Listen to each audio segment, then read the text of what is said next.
तसेच श्री परदेशी हे बाबा महाराजांना पुष्पहार अर्पण करतील.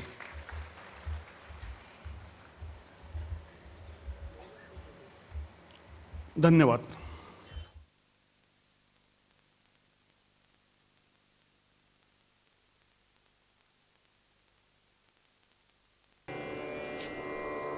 ज्ञानेश्वर महाराज, तुकाराम महाराज, सद्गुरुदादा महाराज, अप्पा महाराज की जय.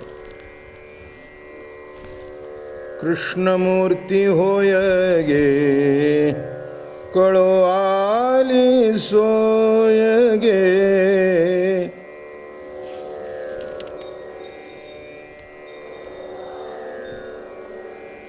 कृष्णमूर्ती होय गे, कळो आली सोय गे.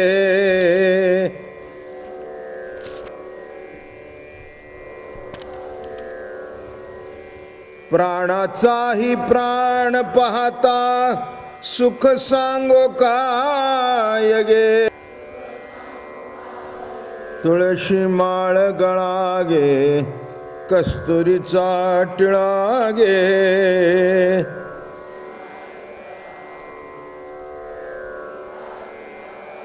अर्धांगी रुक्मिणी विंजणे, वारीती गोपी बाळा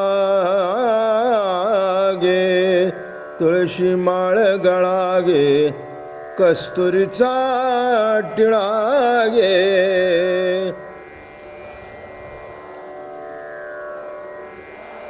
पितांबराची कास गे, कसली सावकाश गे.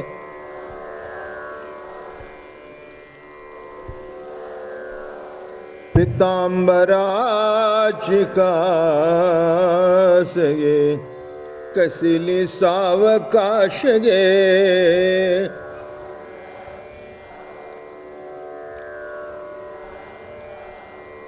नारद तुंबर गायन गाती, पुढे निज दास गे. तुळशी माळ गळा गे, कस्तुरीचा टिळा गे.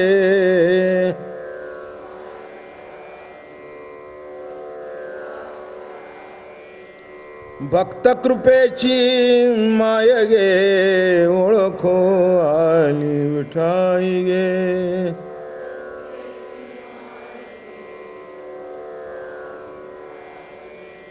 भक्त कृपेची माय गे, ओळखो आली विठाई गे.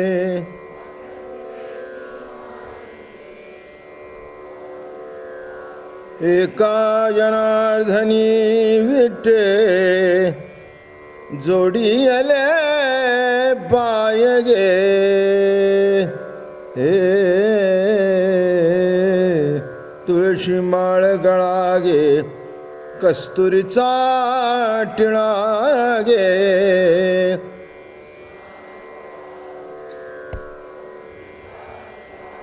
अर्धांगी रुक्मिणी विंजणे, वारीती गोपी बाळा गे. तुळशी माळ गळा गे, कस्तुरीचा टिळा.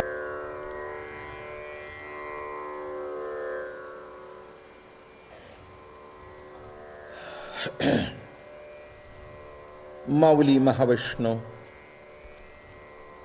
संत श्रेष्ठ माऊलीनाथ नामदेवराय तुकोबाराय आदी सर्व संत शुक महामुनी भागवत कथा सांगत आहेत. आणि त्यातले दशमस्कंदातलं जो कृष्ण चरित्र, हे भक्ती प्रेमामध्ये असं बुडलेलं चरित्र, एक अलौकिक दर्शन, भक्तांच्या प्रेमाचं दर्शन, भक्तांच्या ओढीचं दर्शन.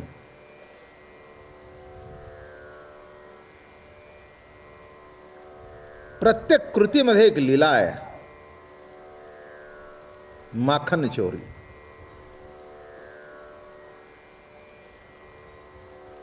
गवळणीचा पदर धरण्यामध्ये सुद्धा लीला आहे, हसण्यामध्ये सुद्धा लीला आहे, कपटामध्ये सुद्धा लीला आहे. त्याला गवळणी म्हणाला तू कपटी आहेस. त्याचा अर्थ तुम्हाला माहिती आहे का? क म्हणजे सुख, आणि त्याच्या आड जो पडदा धरलाय असा जो धरतो तो कपटी. पट, पट म्हणजे पडदा. पट शब्दाचा अर्थ काय आहे? आमच्या नेत्राला जे सुख होतं, आमच्या कानाला जे सुख होतं, आमच्या इंद्रियांना जे सुख होतं, आमचं मन तुझ्याकडे बघून जे तृप्त होत होतं, बुद्धी विचार करायचं सोडूनच दिलं होतं, अशी समाधी न लावताना समाधी अवस्थेत चालत होतो, बोलत होतो, खेळत होतो, वावरत होतो. अशा जे समाधीचं अलौकिक सुख होतं त्याच्यामध्ये तू पट निर्माण केलास, म्हणून तुझं नाव कपटी आहे. कपट मोठा गोड अर्थ आहे. बाकीच्या माणसांचं कपट निराळ असतं, इथे तसं कपट नाही आहे.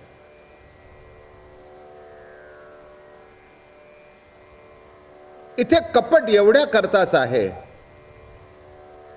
की वियोग घडावा आणि त्या माध्यमातून संयोग सुद्धा विशेषत्वाने दर्शनात यावा, अनुभवात यावा. आणि म्हणून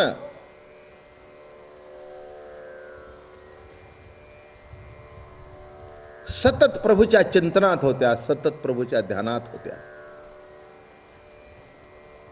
ध्यान लावणं निराळं आणि ध्यानात सतत असणं निराळं. लब्धली नादी लागली समाधी, मुड जन नर नारी लोकारे. यादी कळली का? कुणाला लागली? मुड जन नर नारी लोकारे, लुब्धली नादी लागली समाधी.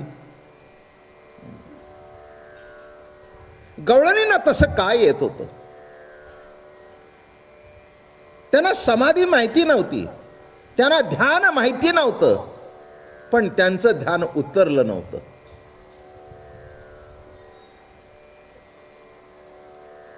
जीवी लागिले हरीचे ध्यान. ध्यान लागण्याकरता सुद्धा प्रेम लागतं. प्रेमाशिवाय ध्यान होऊ शकत नाही, नाही का? प्रेम म्हणजेच ध्यान.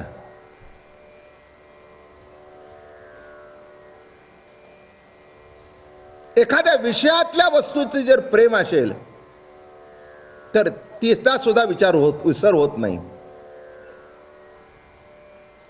तसं प्रभूवर प्रेम असल्यानंतर ध्यान करण्याची आवश्यकता नाही, कारण ध्यान मोडतच नाही.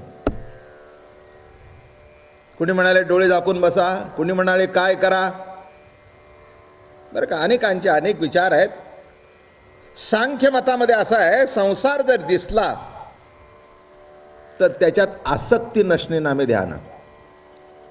समजून घ्या. दिसतोय संसार, बरोबर आहे ना,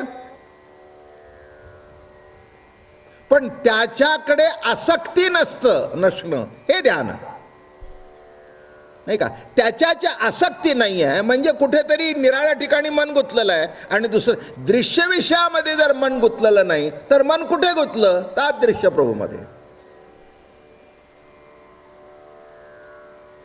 माझं बोलणं कळलं का? दृश्य विषयामध्ये आसक्ती नसणं नामे ध्यान. ध्यान ध्यान म्हणजे काय, नाही का? एखादी व्यक्ती बघितली, तिचा सहवासावासा वाटला. एखादी खाण्याची वस्तू बघितली, एक लक्षात ठेवा, आसक्ती निर्माण झाली की ते विषय तुमच्यावर सक्ती करतात. शब्द किती जवळचे आहेत, आसक्ती आणि सक्ती. काय, रस्त्याने निघाला होता, एखादी आवडीची वस्तू बघितली, आसक्ती निर्माण झाली, त्या आसक्तीने सक्ती केली आणि त्या दुकानच्या पायऱ्या चढवल्या.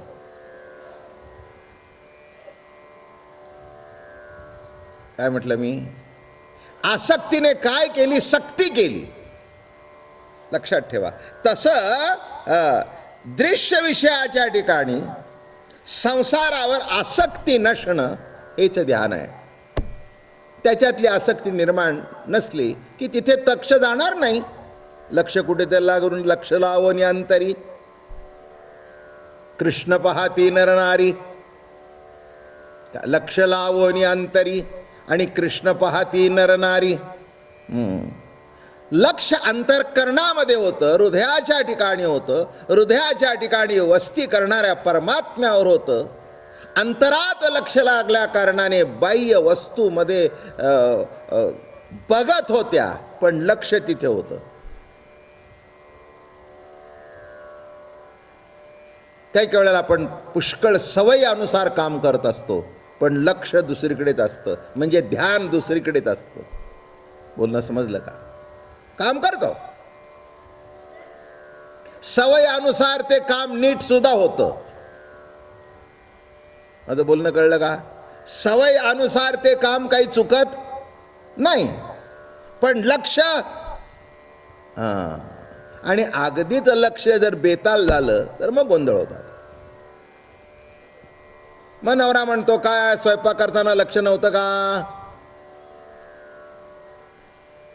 बरं का, जेवताना तो जेवत असतो, चपाती खात असते, बायको काहीतरी बोलत असते, याचं काही लक्ष नसतं. ती म्हणाली, अहो तुम्हाला ऐकायला येतंय का? माझं बोलणं कळलं का? तसं दृश्य संसाराच्या ठिकाणी आसक्ती नसणं हेच एक ध्यान आहे. योगशास्त्रामध्ये आपल्या लक्षामध्ये एकाग्रता होणं हे ध्यान आहे. लक्ष स्वरूपामध्ये एकाग्र होणं हे ध्यान. अलक्ष स्वरूप दिसतं ते लक्ष आहे, आणि दिसत नाही पण जे आहे ते अलक्ष आहे. जयाचे निकृपा कटाक्षे आलक्ष लक्षे विनलक्षे साक्षी विसरला साक्षी निज पक्ष गुरुत्वे. आलक्ष लक्षावर लक्षाशिवाय येत आहे. त्याला थोडंसं आता आलंय संपत अध्यात्म सांगत सांगत कृष्णचरित्र सांगावं. आता काय, कृष्ण जवळजवळ गोकुळातून बाहेर पडतोच आहे. काल रासक्रीडेतली सुमनमाला सांगितली. आता कृष्ण गोकुळातून बाहेर पडायला निघालेलाच आहे. आता त्याचं कर्मकांड सुरू होईल. रासलीला संपली की लीला संपली आणि कार्य सुरू झालं. कळलं? मग कंसाला मारणं येईल, बरं का. मथुरेवर आक्रमण होत आहेत म्हणून द्वारका निर्माण होईल. मग माझ्या बाबाचं लग्न होईल. मग रुक्मिणीला पळवून आणील. कळलं का तुम्हाला? काय कळलं?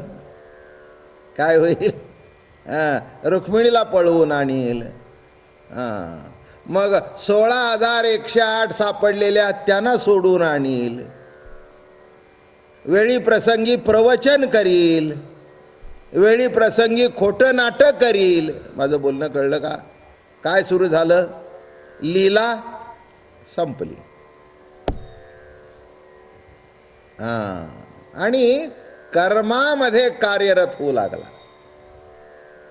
आलं का लक्षात? लग्न झाल्यानंतर आपण मुलांना सांगतो, आता लक्ष ठेवून वागा, कसं तरी वागू नका, बायको आहे,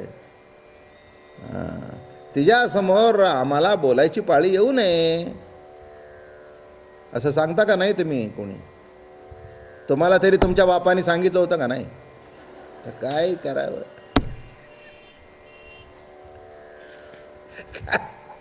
हो, सगळे म्हातारे कोतारे काय सगळे त्याच्यातूनच गेलेले आहेत. बाप सांगतोच बरं का. लग्न झालंय आता, लवकर घरी या, नाक्यावर उभे राहू नका. घरी बायको आहे हे विसरू नका, आई नाही. काय घरी बायको आहे विसरू नका, घरी या. हां, जरा लक्ष घाला संसारात. हां, आईला भाजी नाही आणून दिली तरी चालेल, पण बायकोला आणून देत चला.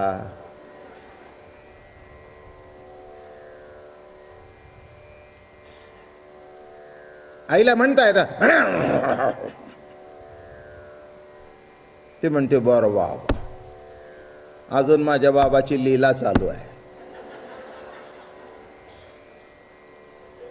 आता ही लीला केव्हा संपायची? पुढच्या अध्यायातली लीला भेटल्यावर. काय लीला संपली आणि लीलावती आली, संपलं. काय तसं इथे कृष्ण लीला रास क्रीडेमधून परिपूर्ण अवस्थेला आली आणि पुढे कार्य सुरू झालं.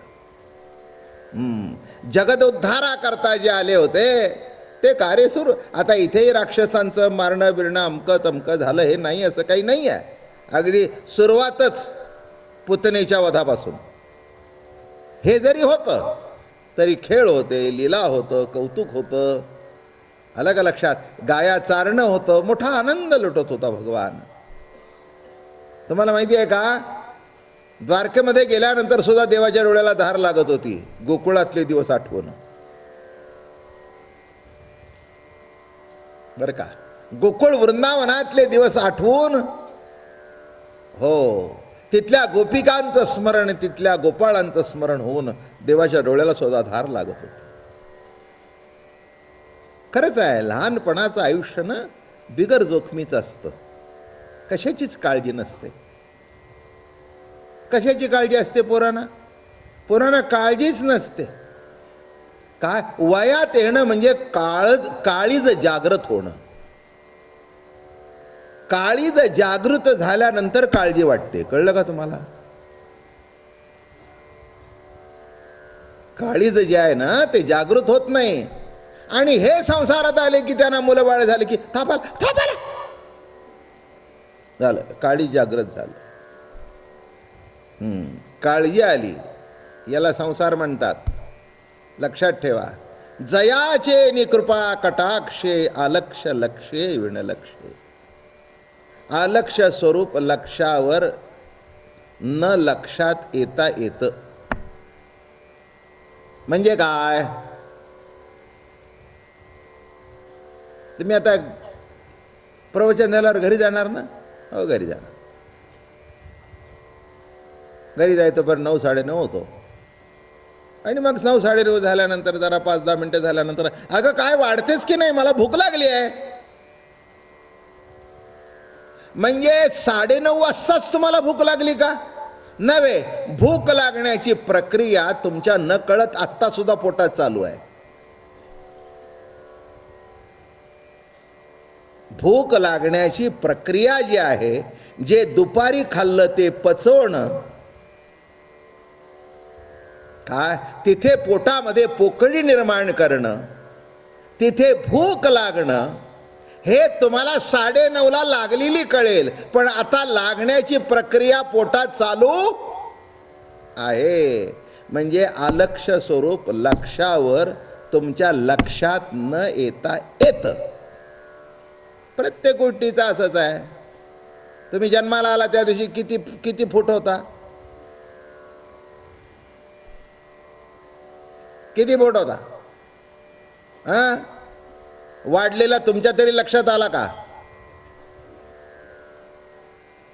वाढलेला लक्षात आला का? एकदम 2-3 वर्षांनी बघितलं लक्षात येतं, अरे वा, एकदमच वाढला.